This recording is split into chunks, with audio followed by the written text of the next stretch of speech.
कल्पना कीजिए, एक ऐसा दीपक जिसकी हर एक ज्योति किसी दिव्य शक्ति का प्रतीक हो। एक ऐसा प्रकाश जो केवल घर नहीं बल्कि भाग्य, चेतना और आत्मा को भी प्रकाशित कर दे। लेकिन आखिर अधिक मास में ही 33 वाती का दीपक क्यों जलाया जाता है? क्या यह केवल परंपरा है या इसके पीछे छिपा है 33 कोटि देवताओं का रहस्य? और क्या सच में यह दीपक मनुष्य के भीतर सोई हुई ऊर्जा को जागरूक कर सकता है? आज जो रहस्य आप जानोगे, शायद उसके बाद आप दीपक को कभी साधारण नजरों से नहीं देख पाओगे। स्वागत है आपका अपना कदम सनातन की ओर। जानते हैं अधिक मास का दिव्य रहस्य। दोस्तों, सनातन धर्म में अधिक मास कोई साधारण महीना नहीं है। यह वह समय है जब ब्रह्मांड की ऊर्जा मानो शांत होकर मनुष्य को स्वयं से जोड़ने लगती है। पुराणों में कहा गया है कि मासान्नो पुरुषोत्तमाहम, अर्थात सभी महीनों में मैं पुरुषोत्तम मास हूँ। लेकिन क्या आप जानते हो, एक समय ऐसा भी था जब इस मास को कोई भी स्वीकार नहीं करता था। लोग इसे अशुभ समझते थे। देवता भी इसे अपना नाम नहीं देना चाहते थे। तब यह मास रोते हुए भगवान विष्णु के पास गया और तब स्वयं भगवान श्री कृष्ण बोले, आज से तुम त्यागे नहीं जाओगे, तुम मेरे हो। तुम्हारा नाम होगा पुरुषोत्तम मास। और उसी क्षण से यह महीना बन गया दिव्य कृपा का काल। अब जानते हैं 33 वाती का सबसे बड़ा रहस्य। लेकिन अब सबसे बड़ा प्रश्न है, आखिर 33 वाती ही क्यों? दोस्तों, सनातन धर्म में 33 करोड़ देवता कहा गया है।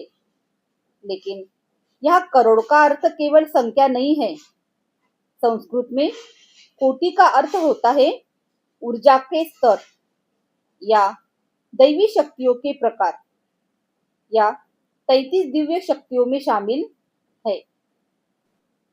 इन 33 दिव्य शक्तियों में शामिल है 12 आदित्य, सूर्य ऊर्जा, 11 रुद्र, परिवर्तन और विनाश की शक्ति, 8 वसु, प्रकृति की मूल शक्तियां, 2 अश्विनी कुमार, उपचार और आरोग्य।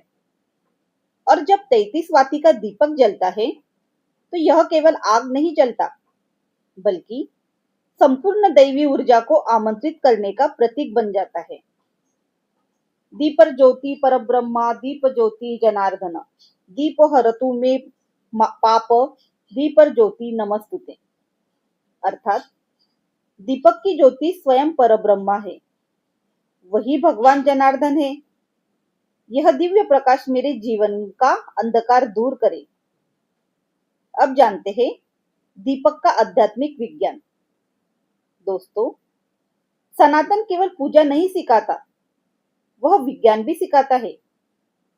मानव शरीर में 33 कशे रुकाए यानी स्पाइनल बॉन्ड्स मानी जाती हैं।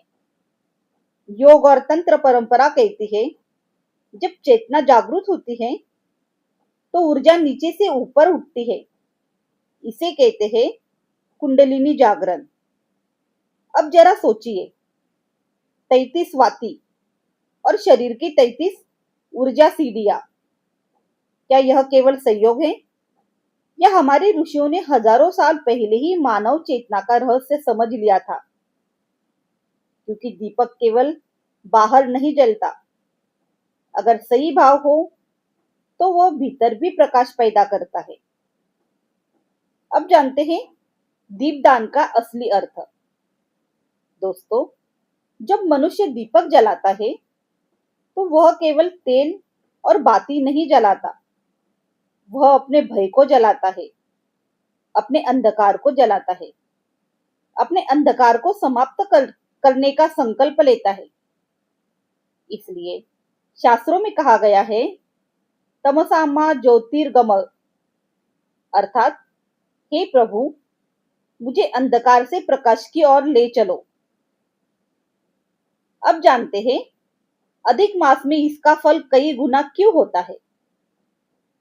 पुराणों में कहा गया है कि अधिक मास में किया गया जप, दान, भक्ति और दीपदान सामान्य समय से कई गुना फल देता है, क्योंकि यह महीना त्यागे हुए को अपनाने का प्रतीक है। इसलिए जब कोई व्यक्ति श्रद्धा से दीपदान करता है तो वह केवल पूजा नहीं करता, बल्कि वह ब्रह्मांड को यह संदेश देता है, मैं अपने भीतर प्रकाश जगाना चाहता हूं। अब जानते हैं दीपक कैसे जलाना चाहिए। अगर आप 33 वाती का दीपक जलाते हैं तो याद रखें, दीपक केवल इच्छा से नहीं, भक्ति से जलता है। धूप या तिल का तेल शुभ माना जाता है। दीपक तुलसी, भगवान विष्णु या श्री कृष्ण के सामने रखें और दीपक जलाते समय केवल मांगिए मत, पहले धन्यवाद दीजिए, फिर यह मंत्र बोलिए, ओम नमो भगवते वासुदेवाय। अब जानते हैं सबसे बड़ा रहस्य। दोस्तों, सबसे बड़ा रहस्य यह नहीं कि दीपक में 33 वाती है, बल्कि यह है कि क्या हमारे भीतर भी कोई दीपक जल रहा है। क्योंकि जिस दिन मनुष्य के भीतर प्रकाश जाग जाता है, उस दिन भय समाप्त हो जाता है, नकारात्मकता मिट जाती है और आत्मा अपने वास्तविक स्वरूप को पहचानने लगती है। शायद इसी कारण सनातन धर्म में दीपक को केवल वस्तु नहीं, बल्कि दिव्यता का जीवित प्रतीक माना गया है। जब भी आप अधिक मास में 33 वाती का दीपक जलाए तो केवल लो मत देखिए, महसूस कीजिए कि शायद उसी प्रकाश में आपके भीतर सोई हुई चेतना भी जाग रही है। क्योंकि सनातन धर्म कहता है, अंधकार कभी प्रकाश को नहीं हरा सकता। एक छोटी सी ज्योति भी हजारों वर्ष का अंधकार मिटा सकती है। और यही सनातन है, जहां दीपक केवल जलते नहीं, आत्माएं प्रकाशित होती हैं। क्योंकि सनातन धर्म कहता है, ज्ञान, भक्ति और कर्म तीनों जब एक होते हैं, तभी दिव्यता का प्रकाश उत्पन्न होता है। और यही हमारा पथ है, अपना कदम सनातन की ओर। धन्यवाद।